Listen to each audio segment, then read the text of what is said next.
قربانی ہر اس مسلمان پر واجب ہے جو عاقل ہو،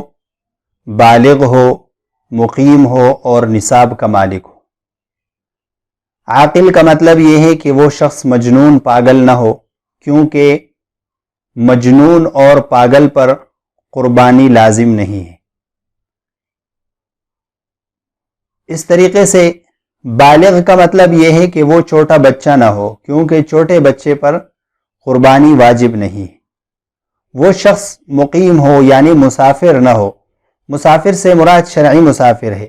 یعنی وہ 78 کلومیٹر سے زیادہ مسافت پر گیا ہو قربانی کے ایام میں اور وہاں 15 دن سے کم قیام کا ارادہ ہو۔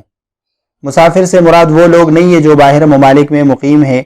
اور وہاں رہتے ہیں، وہاں 15 دن سے زیادہ 2 سال 1 سال تک وہ وہاں رہ رہے ہیں، تو وہ شرعی مسافر نہیں ہے۔ اور جو شخص نصاب کا مالک ہو۔ نصاب کس کو کہتے ہیں؟ نصاب اس مقدار کا نام ہے جو شریعت نے مقرر کیا ہے کہ اگر اس مقدار میں کسی شخص کے پاس مال موجود ہوگا تو وہ صاحب نصاب کہلائے گا اور اس پر قربانی لازم ہوگی۔ لہٰذا اگر کسی شخص کے پاس 7.5 تولہ سونا ہو تو اس پر قربانی لازم ہے، چاہے وہ مرد ہو، چاہے عورت ہو، چاہے الگ رہتا ہو، چاہے ماں باپ کے ساتھ رہتا ہو۔ اگر عورت ہے تو چاہے اس کا شوہر غریب ہو یا مالدار ہو، چاہے اس کے پاس نقد پیسے ہو یا نہ ہو، اگر اس کے پاس 7.5 تولہ سونا موجود ہے تو ایسی صورت میں اس پر قربانی لازم ہوگی۔ وہ سونا چاہے استعمال کا ہو یا چاہے ویسے ہی رکھا ہوا ہو، تمام صورتوں میں اگر کسی مسلمان کے پاس مرد ہو یا عورت ہو اس کے پاس 7.5 تولہ سونا موجود ہے تو اس پر قربانی لازم ہوگی۔ اگر کسی شخص کے پاس نقد پیسے ہیں تو اس صورت میں دیکھا جائے گا کہ وہ جو نقد پیسے ہیں ان کی مالیت 52.5 تولہ چاندی کی مالیت کے برابر ہو یا اس سے زیادہ ہو تو اس پر بھی قربانی لازم ہوگی۔ مثال کے طور پر ایک شخص کے پاس نقد روپیہ موجود ہے، پیسے موجود ہیں، 1 لاکھ روپے موجود ہیں، تو 1 لاکھ روپے کی جو مالیت ہے وہ 52.5 تولہ چاندی کی مالیت سے زیادہ ہے۔ آپ جہاں رہتے ہیں وہاں چاندی کی قیمت معلوم کریں کہ چاندی کی کیا قیمت ہے۔ 1 تولہ چاندی کی جو قیمت ہو اس کو 52.5 میں ضرب دے دے تو یہ چاندی کا نصاب ہے۔ اگر کسی شخص کے پاس نقد پیسے موجود ہو یا مال تجارت ہو یا ایسی کوئی چیز ہو جو اس کی ضرورت سے زائد ہو، مثال کے طور پر زمین ہو، رہنے کے علاوہ کوئی اور مکان ہو جو اس نے کرایہ پر دیا ہو، یا ایسی کوئی بھی چیز جو اس کی ضرورت سے زائد ہو اور اس کی جو مالیت ہے وہ 52.5 تولہ چاندی سے زیادہ ہو تو اس پر قربانی لازم ہوگی، قربانی اس پر واجب ہوگی۔ یہاں ایک اور مسئلہ ہے جو بہت زیادہ اہم ہے، وہ یہ ہے کہ اگر کسی مرد یا عورت کے پاس سونا موجود ہو لیکن وہ سونا 7.5 تولے سے کم ہو تو کیا اس پر قربانی واجب ہے کہ نہیں؟ تو اس کا جواب یہ ہے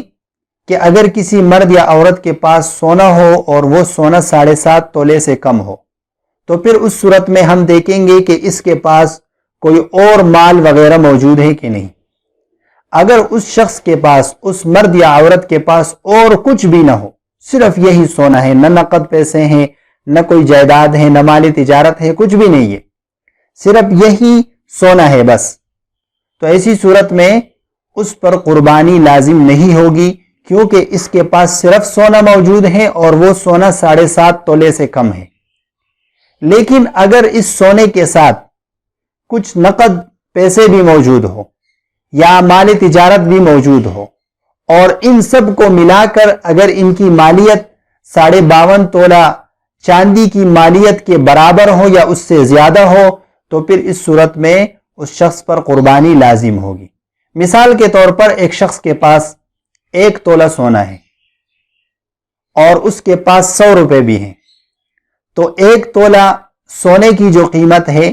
وہ تقریباً 1 لاکھ روپے ہے، اور اس کے ساتھ ہم 100 روپے ملائیں گے تو یہ 1,01,100 روپے ہو جائیں گے، اور چاندی کی جو مالیت ہے وہ آج کل 63,000 روپے سے لے کر 65,000 روپے اس کے درمیان ہے. تو یہ جو 1,01,000 روپے ہیں اس کی مالیت 52.5 تولہ چاندی کی مالیت سے زیادہ ہے، لہٰذا اس شخص پر قربانی لازم ہوگی. یہاں بہت سارے لوگ یہ کہتے ہیں کہ ہمارے پاس تو سونا ہے لیکن سونا 7.5 تولے سے کم ہے، لہٰذا ہم پر قربانی لازم نہیں. تو یہ مسئلہ آپ سمجھے کہ اگر آپ کے پاس قربانی کے ایام میں سونا ہے اور کچھ پیسے بھی ہیں اور اس سونے اور پیسوں کو ملا کر اگر ان دونوں کی قیمت 52.5 تولہ چاندی کی قیمت کے برابر بنتی ہو یا اس سے زیادہ بنتی ہو تو اس صورت میں قربانی لازم ہوگی اور اس شخص پر واجب ہوگا کہ وہ قربانی کرے. چینل پر نئے آنے والے دوستوں سے التماس ہے کہ چینل کو سبسکرائب کرتے ہوئے ساتھ موجود گھنٹی کے بٹن کو بھی دبا دیں